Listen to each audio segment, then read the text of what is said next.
ہے وہ مشرک ہے۔ اِنَّا لِلَّهِ وَإِنَّا إِلَيْهِ رَاجِعُونَ۔ اسی عقیدے کی تعلیم امام غزالی دیتے ہیں۔ وہ کہتے ہیں اپنی کتاب مشکات الانوار صفحہ 31 پر، توحید کی دو قسمیں ہیں، ایک پبلک کی توحید ہے، عوام کی، جو کلمہ پڑھتے ہیں لا الہ الا اللہ، یہ پبلک ہے، یہ عوام ہے، اور ایک خواص کی توحید ہے، ذرا وی آئی پی قسم کے لوگوں کی توحید ہے۔ وہ کلمہ کیا پڑھتے ہیں؟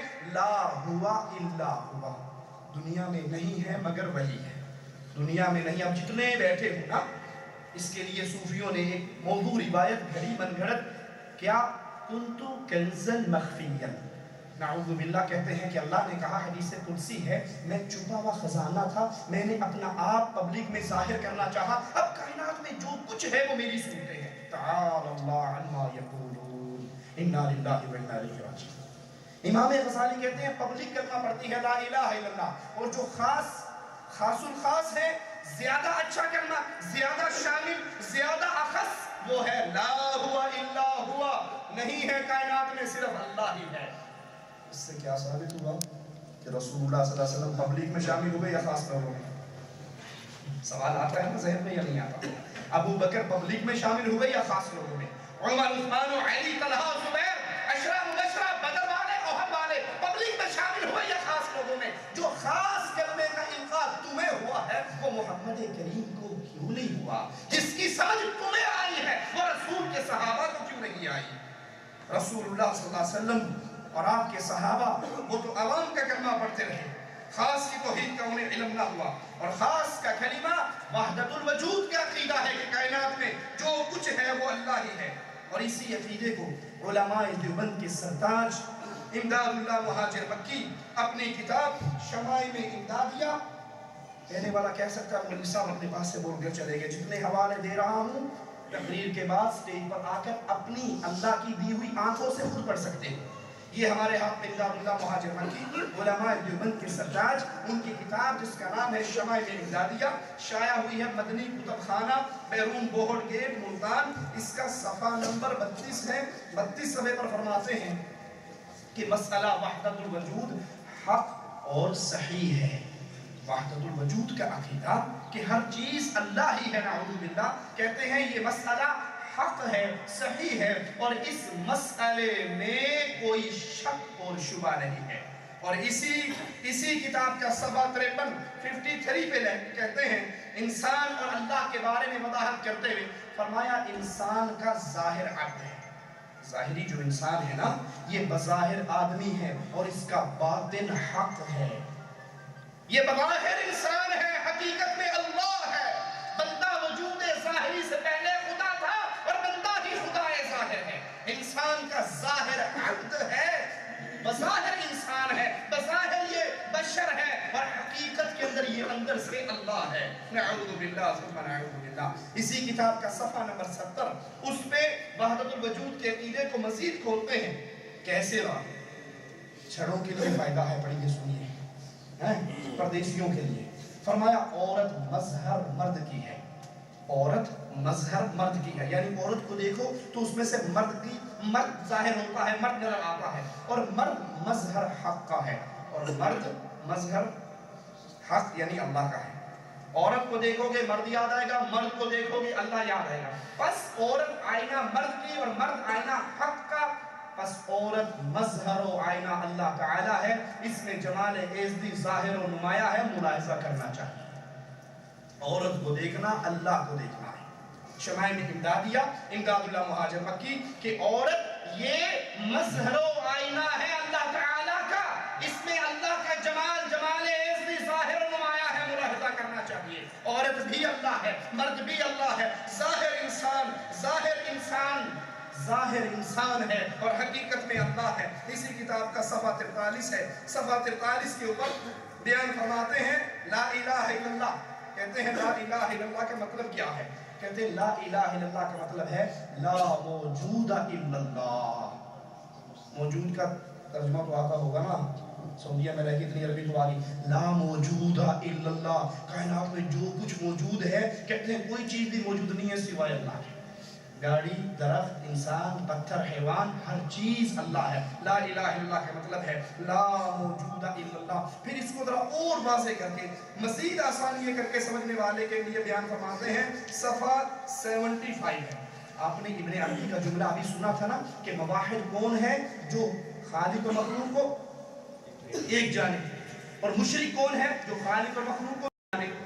تو ایک آپ جیسا کوئی شریف آدمی چلا گیا ان کے پاس، کہا اچھا اگر واقعی ہر چیز ہی ایک ہے تو یہ ایک پلیٹ میں حلوہ شریف لایا اور ایک پلیٹ کے اندر میں پاخانہ گندگی کو لایا، اور صاحب آپ کہتے ہو ہر چیز ہی ایک ہے تو دونوں کھا کر دکھاؤ.